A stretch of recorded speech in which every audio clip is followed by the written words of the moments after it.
Alors nous sommes aujourd'hui donc mercredi, on est le 24 Tishri Isrouhag, donc pour Sars bien sûr. Donc on est Daf Lamed de Baba Msi'ad, Daf Lamed, première ligne. Shothal et Tsorka aval lo lechvodo. On avait dit dans la Mishnah, lorsqu'un homme trouve un habit, oui, il doit le garder jusqu'à ce que le propriétaire arrive et donne des simanim. Mais en attendant, on a dit il faut l'aérer une fois par mois. La Mishnah a dit, et quand il va l'étendre, par exemple, pour l'aérer, il doit le faire rien que pour les besoins de l'habit, mais pas pour s'en vanter. Ça veut dire, si c'est un habit de valeur, il ne peut pas le mettre pour montrer aux gens, voilà, moi je possède ce genre de choses. Alors, la Gemara a dit, ici maintenant il est fait pour les deux.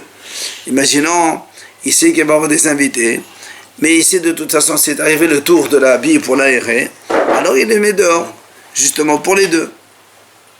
Est-ce qu'il a le droit de faire oui ou non? Tachema, la Gemara essaie de répondre.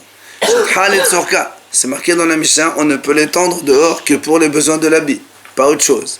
Donc je comprends que les tzorka-in, pour les besoins de l'habit, oui, mais si c'est pour les besoins de l'habit et aussi pour son honneur à lui, on n'a pas le droit. Ça c'est une déduction qu'on fait. Seulement la Gemara a dit, Emma Sefa, regarde dans la Sefa aussi. Dans la fin de la mission, on a dit, Aval lo lichvodo, pas pour son honneur à lui. Qu'est-ce qu'on déduit par là? Lichvodo, pour son honneur, il n'a pas le droit. Mais, mais si c'est pour l'habit et aussi pour lui, on peut déduire qu'on peut le faire. Donc, il y a deux déductions contradictoires. C'est pour ça que la Gemara a dit, donc de là, on n'a pas le droit donc, de déduire. Hein? Quel est le problème pour le kavod? S'il est fait pour le kavod. Justement, tu n'as pas le droit. Comment ça c'est tu profites d'un habit, on n'a pas le droit de profiter d'un objet. Tachema l'agma essaie de répondre de nouveau. Loïstahen, c'est marqué quand un homme, donc justement, il trouve un habit, il n'a pas le droit de l'étendre. Lo al-gabé mita, ni sur un lit. Lo al-gabé magoud, ni sur un pilier ou un piquet comme ça. Les tzoko. Donc, pour lui, pour son honneur, il n'a pas le droit de le faire. Aval, mais il peut l'étendre pour les besoins de l'habit, pour l'aérer, sur un lit ou sur un pilier. Et la Braïta continue là-bas. Si maintenant il a eu des invités,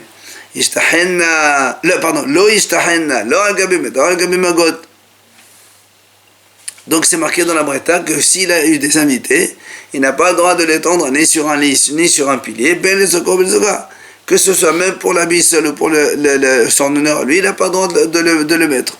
Donc on déduit de là que quand c'est les besoins communs pour l'habit et aussi pour s'en vanter, la réponse de la Gemara, c'est non. Seulement la Gemara a dit non. Là-bas, peut-être c'est différent. Quand il a des invités, parce que quand il a des invités, ils peuvent, on va dire comme ça, abîmer l'habit, mais en tout cas de faire perdre cet habit-là. Pourquoi ils le font perdre? Et Meshom Aina, et Meshom Gannavé. Soit parce qu'ils font du mauvais œil sur cet habit-là, soit tout simplement, parmi les invités, il y aurait peut-être un voleur. Quand il voit cet habit-là, il viendrait après le voler. C'est pour ça qu'on n'a pas donc toléré. Mais peut-être que s'il n'a pas des invités, c'est un comme ça pour s'en vanter, mais aussi pour le besoin de l'habit, peut-être qu'il aura le droit de faire. Donc on repousse la réponse. Tachema, la Gemara essaie donc d'amener d'une autre preuve. On a vu, c'est marqué que on parle ici une agla arufa. Une agla arufa, c'est la génisse fendue. C'est une génisse on va tuer, donc on va fendre sur un fleuve quand on trouve un mort qui a été un juif tué, mais on ne sait pas qui l'a tué. La ville la plus proche amène ce genre de choses. C'est marqué dans la Torah. Asher lo ala aleha ol lo mashraber. Il est marqué comme ça, elle n'a pas le droit de travailler cette génisse. Alors, on dit comme ça, si maintenant ce monsieur, il a fait entrer cette génisse dans l'enclos, quoi, avec les autres vaches.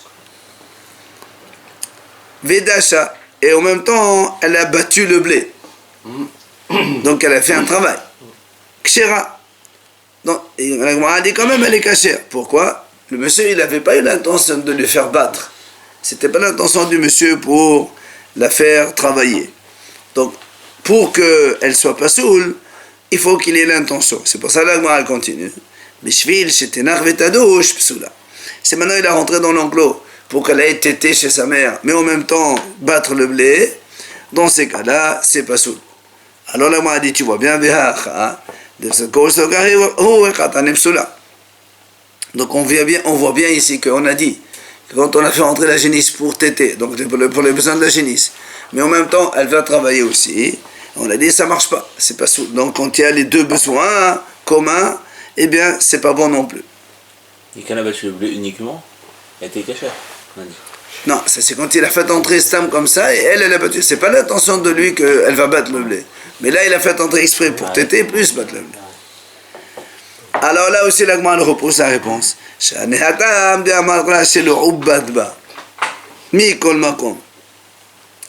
dit non, parce que là-bas c'est différent. Là-bas c'est marqué le Ubbadba. C'est-à-dire dans le passif, que même cette vache, cet animal donc, il ne doit pas travailler. Pas seulement activement, mais même passivement. Si elle a travaillé, elle est pas sourde quand même. Alors l'Agmara dit, alors pourquoi dans la Récha on a dit si elle a battu le blé toute seule sans qu'il le veuille, on a dit quand même c'est cachère. Si tu dis que même passif, ça marche, alors cette vache qui a travaillé, même sans l'intention de la personne, elle devrait être pas saoule. Alors l'Agmara dit c'est vrai. Donc en fait, on va essayer de répondre autrement. L'Itnan la Mishnah dit comme ça. Shachan aleha of keshera. Aleha zachat psula. Cette génisse là, non, pardon. Là aussi, on parle de la vache rousse. Là aussi, la vache rousse, elle ne doit pas porter un jour ni donc avoir travaillé. Mais la Mishnah dit comme ça. Si un oiseau s'est posé sur la vache, il s'est posé. Dans ces cas-là, ça ne s'appelle pas un poids.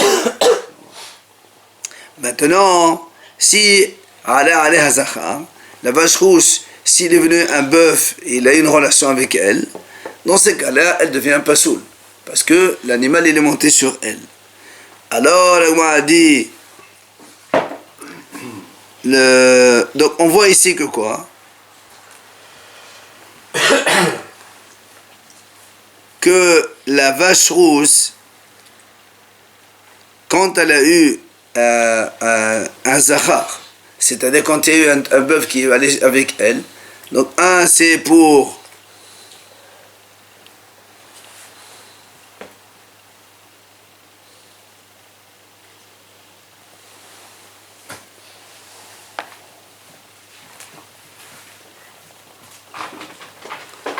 non, ça veut dire qu'on voit que lorsqu'il y a eu un oiseau qui est monté dessus, on a dit elle est comment cachère.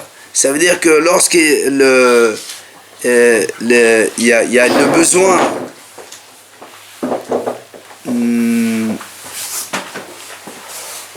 c'est ça. Puisqu'on avait dit que quand l'oiseau il est venu de lui-même, ça ressemble au cas de tout à l'heure, quand on a dit il a fait entrer la génisse dans l'enclos, d'accord? Et après elle a battu de elle-même. Ça veut dire que le monsieur n'avait pas l'intention qu'elle aille battre le blé. C'est pour ça donc qu'on a dit c'est cachère quand même. Alors la moine répond, mais Tama, quelle est la raison? Qu'être papa, c'est comme il a dit à papa. Qu'est-ce qu'il a dit à papa? Amala papa.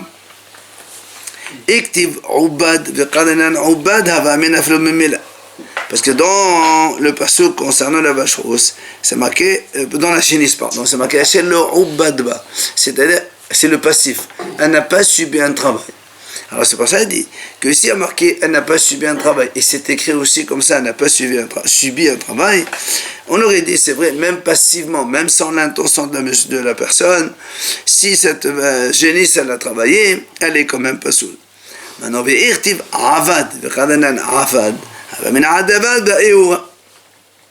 mais si la Torah écrit avad, il a travaillé, et on lit aussi avad, c'est-à-dire il a travaillé. Donc là aussi, on déduit que la vache, elle ne devient pas sûre que seulement le monsieur, il a travaillé activement avec, intentionnellement. Maintenant, maintenant, ce qui est marqué dans la Torah, c'est marqué avad, sans le vav. Et nous, donc avad, c'est actif. Et nous, on lit ubad passif. Alors, ba'inan, ubad de avad. On exige donc le passif c'est comme l'actif, c'est-à-dire ma avad de nehale af ubad de nehale. De la même façon que avad, quand un homme travaille avec la vache, c'est parce que c'est donc intentionnel, et bien il faut que le ubad aussi il soit volontaire, même le passif aussi. C'est pour ça que quand l'oiseau il est monté ou quand il a fait entrer la génisse dans l'enclos et après elle a battu de elle-même, c'est kasher parce qu'il y a un passouk spécial pour ça. On a dit dans la Mishnah, lorsqu'on trouve des ustensiles en argent ou en cuivre, on a le droit de les utiliser parce que si on les laisse comme ça longtemps, ils vont un petit peu s'abîmer, l'argent s'abîme et le cuivre aussi. On a dit on les utilise, mais il ne faut pas non plus les user, c'est-à-dire tu ne peux pas les utiliser régulièrement. Ta'anu Rabbanan Chachamim disent Hamotzik le'aetz, celui qui trouve un récipient en bois. Meshtamesh bahen bilshvil shelo yirkavu. Il l'utilise pour ne pas qu'il pourrisse, parce que là aussi le bois tu le laisses comme ça sans rien, il va s'abîmer. Kelene hoshet, si tu trouves des récipients en cuivre, meshtamesh bahen, il dit on peut les utiliser aussi, mais il dit comme ça, la Braïta dit behamin avalor alidehao, mais beneshemashhekan. C'est-à-dire tu peux les utiliser en mettant donc des choses chaudes dedans, mais pas en les mettant directement sur le feu. Parce que si tu les mets sur le feu, l'ustensile va s'abîmer, évidemment. Mais maintenant qu'il est chesef, si on trouve des ustensiles en argent, là aussi, il utilise seulement à froid, pas en mettant des choses chaudes, parce que ça fait noircir l'argent. La fréquence, c'est quand tu veux. Justement, non, on a dit, il ne faut pas les user, mais même quand tu l'utilises à bon escient, il faut faire attention de ne pas utiliser de l'eau chaude. Magrefot vekadomot, s'il trouve des fourches ou des haches, il dit l'agma, mishtamesh bahin beracha balo bekashem penesh mafhita. Il les utilise pour un usage tendre, pas des choses très dures, parce que si tu tapes avec des choses dures, ça va user évidemment le métal. Donc il est droit d'utiliser quand même. Oui, c'est ce qu'on a dit pour ne pas qu'il s'abîme. Pour une fourche, ça s'allume si on utilise. Je suppose. Une fourche, ouais. Ouais. L'église peut-être aussi quand tu veux. Klezavre les srouchit. Loïga bainat chevulia. On a dit des ustensiles en or ou en verre. Tout cela, on ne les utilise pas, on ne les touche pas, parce qu'ils ne s'abîment pas. L'or ne s'use pas et le verre, il peut se casser. Donc, on ne les touche pas jusqu'à ce qu'il vienne Eliyahu, c'est-à-dire jusqu'à ce qu'il vienne Mashiach. Et l'Agma a dit que de la même façon qu'on a parlé dans les objets perdus, c'est la même chose dans les objets confiés. Alors, il m'a dit, qu'est-ce que tu racontes? Pikadon ma'av de gabé. Où tu as vu qu'un objet confié, on l'utilise, on a toujours dit qu'un objet confié, on ne le touche pas. Quand on est gardien d'un objet, on ne touche pas. C'est-à-dire, ça, tu dis, on peut aussi l'utiliser.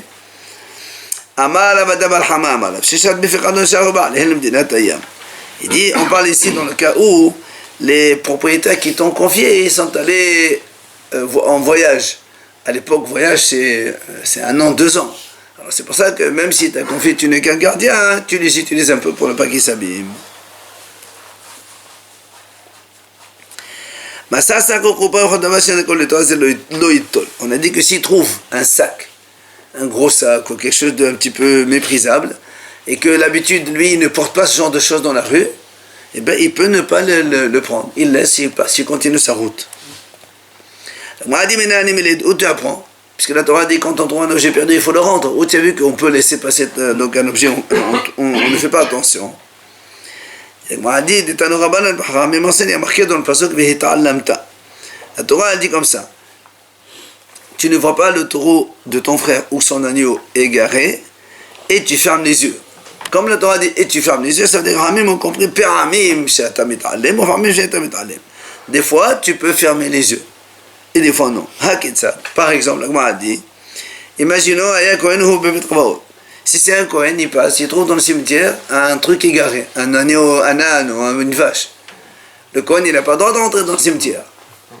Alors, donc c'est pour ça qu'il dit, voilà, tu ne fais pas cas, tu continues ta route. Ou encore,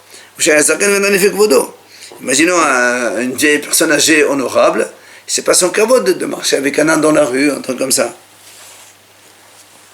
Ou encore enfin, ou bien le temps de son travail, il coûte beaucoup plus cher que le temps qu'il va passer à rendre cet objet.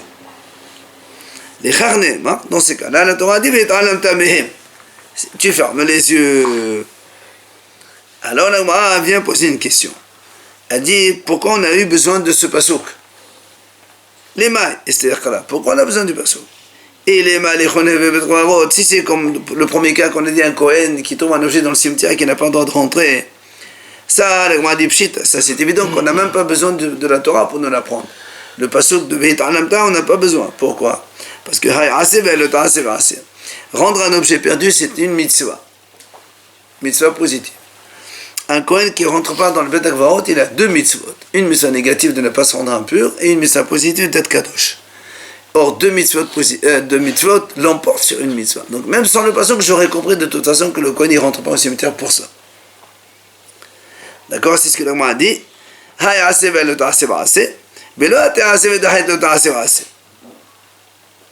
Deuxième raison pour laquelle le Kohen ne va pas donc rendre cet objet.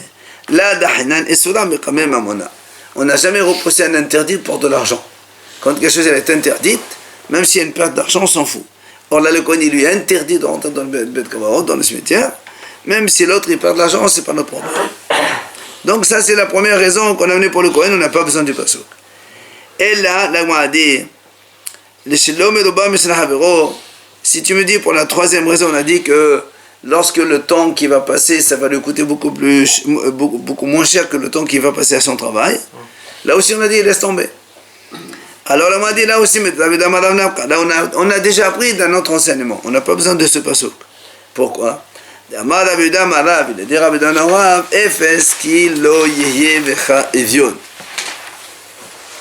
Torah a dit, fais seulement, il ne doit pas y être des pauvres chez toi. Les Hachamim m'ont expliqué cela.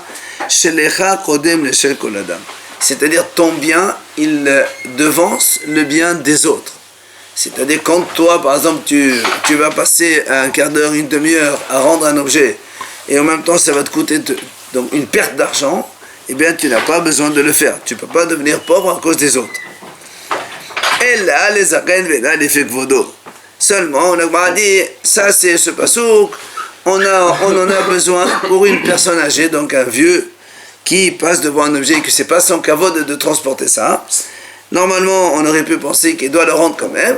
Il vient le pasouk, les Beit Alamta, tu peux fermer les yeux. Seulement, Amar Rabba. Rabba, il dit comme ça. Hikisha Hayaba. Ce monsieur âgé, par exemple, ou quelqu'un d'honorable, s'il a donné un coup à l'animal pour la faire avancer, eh bien, dans ces cas-là, il a l'obligation de la rendre, parce qu'il a commencé à la faire déplacer. Quand tu commences, tu es obligé de terminer. Alors, Abaye, Habayativ Kameh de Rabba. Abaye, il était à côté de Rabba. Hazal Enak Azé de Kaimo. Il a vu un peu donc, un troupeau de chèvres qui marchait là-bas, qui était là-bas devant. Qu'est-ce qu'il a fait? Shakal Kalab, Sadabeu. Il a pris un tas une pierre comme ça, hop, il a lancé sur le troupeau. Évidemment, ils ont tous, les chèvres, elles ont avancé. Alors Rabba, il a dit, puisque tu as commencé à les faire bouger, tu es obligé maintenant d'aller rendre à leur propriétaire. Alors la Gemara pose une question. Eh bien, elle est où? On m'a dit comme ça, est-ce que si quelqu'un, il a l'habitude par exemple on va dire comme ça, dans les champs, quand on est dans les champs, il peut marcher avec un âne ou avec une chèvre, mais dans la ville, il est gêné, il ne fait pas ça. Alors maintenant qu'il trouve quelque chose, un animal dans les champs, est-ce qu'il doit le rendre, oui ou non? Sachant que quand il va commencer, après il est obligé de terminer. On m'a dit, est-ce que la Torah dit qu'il faut rendre complètement, et là comme lui il ne peut pas transporter ça dans la ville parce que c'est pas son kavod, il laisse tomber, il touche à rien.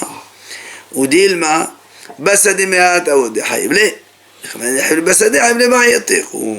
Ou bien tu vas dire non, quand il est dans les champs, il a une obligation puisque c'est son habitude de le faire. Et alors quand tu commences un travail, tu es obligé de le terminer.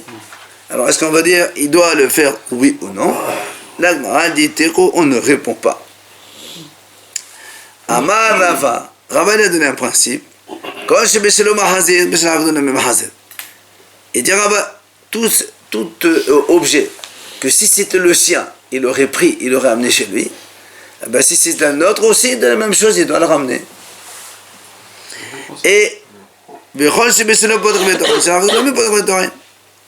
il dit, et même un autre cas, que lorsque c'est le sien, il va charger ou décharger un âne.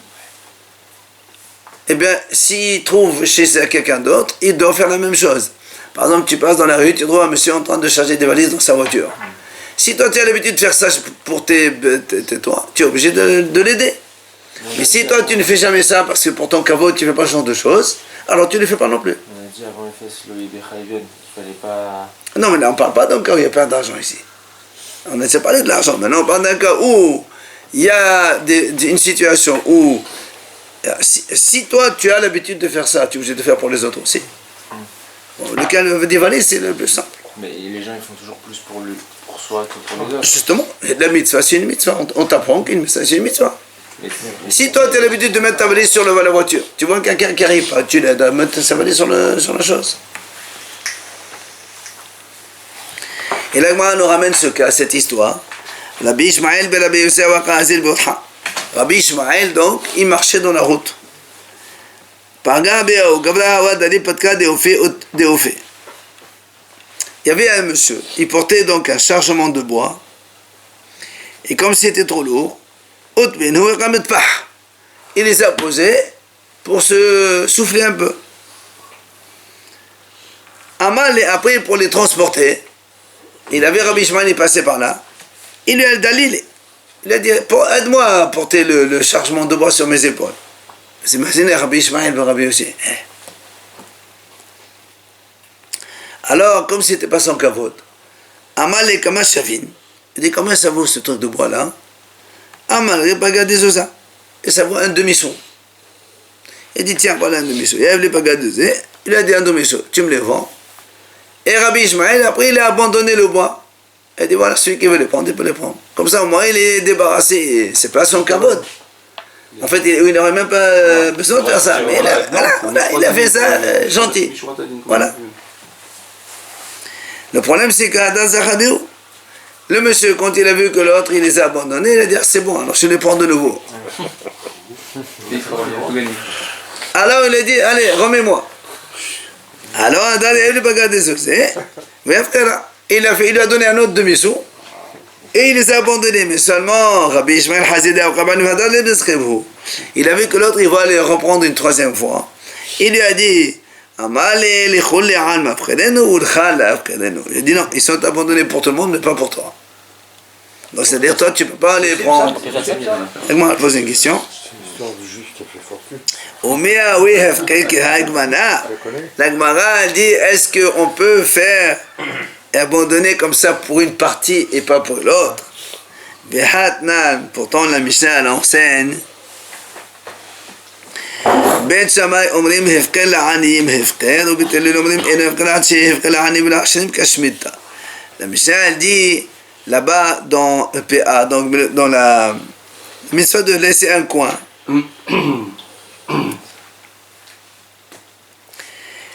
On a dit là-bas selon Beit Shammai, hefker la'anim, quand tu fais frère pour les pauvres, c'est bon, ça suffit. Mais Beit Hillel disent non, que tu fais un hefker pour les pauvres, pas pour les riches, ça ne marche pas. Il faut faire un quand on hefker, c'est un hefker pour tout le monde. Tu ne peux pas faire un hefker pour un et pas pour l'autre. C'est comme la Shemitah. La Shemitah, elle est hefker pour tout le monde, les pauvres comme les riches. Donc la question, comment Rabbi Ishmael il a fait? Il a dit hefker pour tout le monde, mais pas pour toi, ça ne marche pas. Le PA, c'est pour les pauvres, non? C'est la même chose. Le principe. Et là, Rabbi Ishmael ben Rabbi Yosef on a amené à Kadenu, ou Matabar Mahoude, mais la Gemara a dit en vérité, Rabbi Ishmael, il voulait les abandonner à tout le monde. Mais il lui a dit à lui que pour toi, c'est pas abandonner les amas pour ne pas qu'ils les prennent, mais en fait, on sait très bien que c'est pour tout le monde. Alors c'est là, le Gemara a dit, Rabbi Ishmael ben Rabbi Yosef Zakel venu le fait kvodo. Et pourquoi Rabbi Ishmael il a eu besoin de faire tout ça? C'est un rave, et c'est pas son kavod de faire ce genre de choses. Donc il aurait pu lui dire au revoir et c'est terminé. Alors là, on va répondre effectivement. Rabbi Ishmael ben Rabbi Yossi lifnim meshurat hadin hu de'avad. Il a fait honte ça de ce que la loi exige. Au-delà de ce que la loi exige. Il aurait pu ne rien faire. Mais il voulait faire plus. On appelle l'ifnim meshurat hadin. Et d'où on sait qu'il faut faire l'ifnim meshurat hadin. Détané Rabbi Yosef, il a enseigné. Le pasuk il dit et Rabbi Yosef il explique ce pasuk comme ça. Juste une question. C'est une mitzvah quand même de faire d'aider son prochain, non? Oui. Mais ce qui est habituel pour toi, ce qui n'est pas qu'avant, non. Imagine, tu trouves. Il n'a pas le droit de faire une souka? Il n'a pas le droit de porter le bois pour faire une souka? Non, mais faire une souka, c'est pas pareil. C'est qu'avant de faire une souka. Mais porter, imagine, tu trouves un vélo dans la rue, imagine le grand rabbin d'Israël, il marche avec un vélo dans la rue. C'est pas kavod. C'est pas kavod. S'il le fait. C'est une mitzvah. Non, mais s'il le fait pour lui, oui. Ouais. Quelqu'un qui a une voiture avec chauffeur, tu vas le voir marcher avec un petit vélo comme ça. C'est pas kavod. Donc le pasuk il dit Ve'odata lahem zebet hayhem, c'est-à-dire donc comment ils doivent vivre, apprendre pour se nourrir. Et aderer zo gimilut hasadim, ça c'est la gimilut hasadim, la bienfaisance. Yilchu zebekol holim, yilchu c'est donc la visite aux malades. Ba zo kvoura, ba le mot ba ça traduit donc aller à la halvaya des gens et enterrer les gens. Beta Maaseh Zéadin, Maaseh c'est le din, c'est la justice. Enfin, Asher Yasun, Zol Lifnim Meshurat Din. C'est ce qu'on apprend, de faire toujours Lifnim Meshurat Din. Même si tu ne dois pas le faire, tu le fais, c'est une bonne chose. Et la Gemara revient sur cet enseignement. Amar Mor, Yelchu Zebekol Holim. Tu m'as dit que le pasuk qui dit Yelchu, ça représente Bekol Holim, la visite aux malades. C'est la même chose, tu as dit Bekol Holim, c'est Gimilut Hasadim. Et Gimilut Hasadim, tu l'as déjà dit tout à l'heure. Visiter un malade, ça fait partie de Gimilut Hasadim, on l'a déjà dit. Alors la Gemara dit, c'est vrai, c'est pour ça qu'on a besoin d'apprendre ce deuxième. Elle a les 20 kilos, seulement pour celui qui est Ben Gilo, c'est-à-dire le même âge, celui qui est né en même temps que l'autre, il dit Chachamim, c'est marqué d'Aman mort. Ben Gilo notait le had mesheshim b'cholio. On a dit quand quelqu'un il va rendre visite à un malade, s'il a le même âge que lui, il est né dans le même jour, il prend 1/60 de sa maladie. De ça? Sa maladie. Alors, donc tu vas dire le même jour. C'est-à-dire fonctionner le même jour. Le même jour, la même heure. Il prend 1/60 de sa maladie. C'est pour ça qu'il dit, malgré tout, tu dois quand même faire la mitzvah de Bekol Holim. Même ça. Il va tomber malade, donc ça veut dire. Il prend 1/60, c'est pas un malade. Alors, après on a dit, bah, Zogvoa. On a dit, bah, c'est l'enterrement. Alors, on a dit là aussi, c'est pas l'enterrement, ça fait partie des Gimilut Hasadim. Aïno, Gimilut Hasadim. On a dit, c'est vrai. Le Nesera, il a les arènes, mais non, les fait kvodo. Hamid dit là aussi, c'est dans le cas où c'est un zaken, c'est pas son kavod, et bien il dit, il n'y a pas de kavod. Ici, dans l'enterrement, tu dois aller aider l'enterrement. Alors on a dit que ça représente Meshurat Adin. Rabbi Yochanan dit comme ça, pourquoi la ville de Yerushalayim a été détruite? Parce que les Béni Israël faisaient toujours des jugements de Torah. Alors on dit, qu'est-ce que ça veut dire ça? Et la dîner de Mgis Talidaino, tu veux quoi? Ils font des jugements d'Avodah Zarah, qu'est-ce que ça veut dire ça? Et la Ema Shiamé de Dîner Madin Torah, la Haute de l'Finem Shatadi. Dit non, parce qu'ils ont toujours voulu être rigoureux et toujours aller en justice, et ils ne veulent pas quelqu'un laisser un petit peu de son droit. Donc tu vois bien que c'est important de faire les Finem Shatadi. À cause de cela, il y a eu la destruction de Yerushalayim. Alors, nouvelle Mishnah maintenant. Matiti. Ezohi Aveda. Qu'est-ce que c'est la définition d'un objet perdu ou trouvé? Matzah Hamot Oparado Ein Baderer Enzo Aveda. Si quelqu'un trouve un âne ou une vache qui marche dans la route, ça ne s'appelle pas un objet perdu, c'est leur façon de marcher. Mais Hamod vechelav afochin. Para rasa ben akelamim adesobid. Si maintenant quelqu'un trouve un âne avec les affaires comme ça, complètement retournées par terre, un truc comme ça, tu comprends que l'âne il est un peu perdu. Et donc il faut le rendre. Ou encore une vache qui est en train de courir entre les vignes, c'est qu'elle est perdue aussi, elle ne sait pas où elle va. Là aussi c'est un objet perdu, il faut le rendre.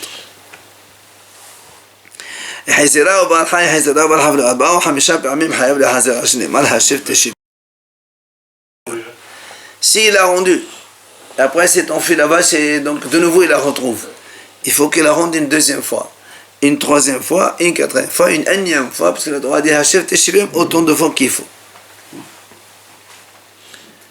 Haya batel misela lo yoma loten lesela ella noten lo schado kefoel. Si maintenant ce monsieur qui va rendre donc cet objet, quand il va rendre l'objet, il va perdre par exemple 1 heure, 2 heures, et à cause de ça il va perdre par exemple c'est là maintenant 50 € le travail, enfin c'est un peu trop, mais 10 € disons comme ça. Et bien, il ne peut pas dire au monsieur voilà à cause de toi j'ai perdu 10 €, rends-moi 10 €. Non, il le paye s'il le veut, comme un chômeur qui ne fait rien pendant cet instant. Maintenant, im yisham beddin, si il y a un beddin et lui et il ne veut pas accepter de perdre beaucoup d'argent à cause de son travail, d'accord, alors qu'est-ce qu'il fait? Il va donc marquer comme ça maintenant befne beddin, c'est-à-dire il va devant 3 personnes, il leur dit voilà, si vous voulez, moi je veux bien rendre cet objet là, seulement pendant ce temps là je vais perdre autant d'argent, si vous me témoignez comme quoi devant l'autre qui doit me rembourser ce que je perds, alors je rends. Maintenant Emil Shambedin et la Mishnah dit ici il n'y a pas de Bedin, comme qu'est-ce qu'il fait? Il est tout seul là-bas. Alors la Mishnah dit chez le Kodem, c'est-à-dire il doit s'occuper de son travail prioritairement, et tant pis même s'il ne rend pas l'objet. Alors la Gemara dit, quand on a posé la question de la Mishnah, on dit quelle est la définition d'un objet perdu? Alors on dit comment? Tout ce qu'on a étudié jusqu'à présent, ce n'est pas des objets perdus. Comme si que tu te réveilles maintenant. Alors, Amar Rabiuda dit comme ça. Voilà le message qu'elle voulait enseigner. C'est quoi le principe d'un objet perdu? C'est pas qu'est-ce que c'est un objet perdu. Le principe, comment on définit un objet perdu? Il dit voilà, c'est ce qu'on a dit. C'est ce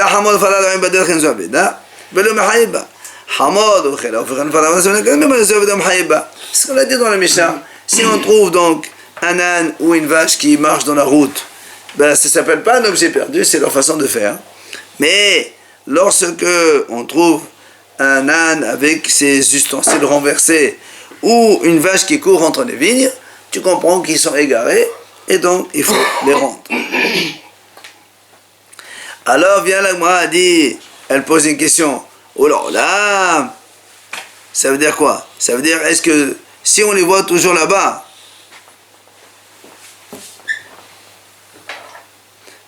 toi tu m'as dit, si on la trouve dans le chemin, elle roule, elle marche dans le chemin, dans la route, c'est normal, c'est la façon de faire.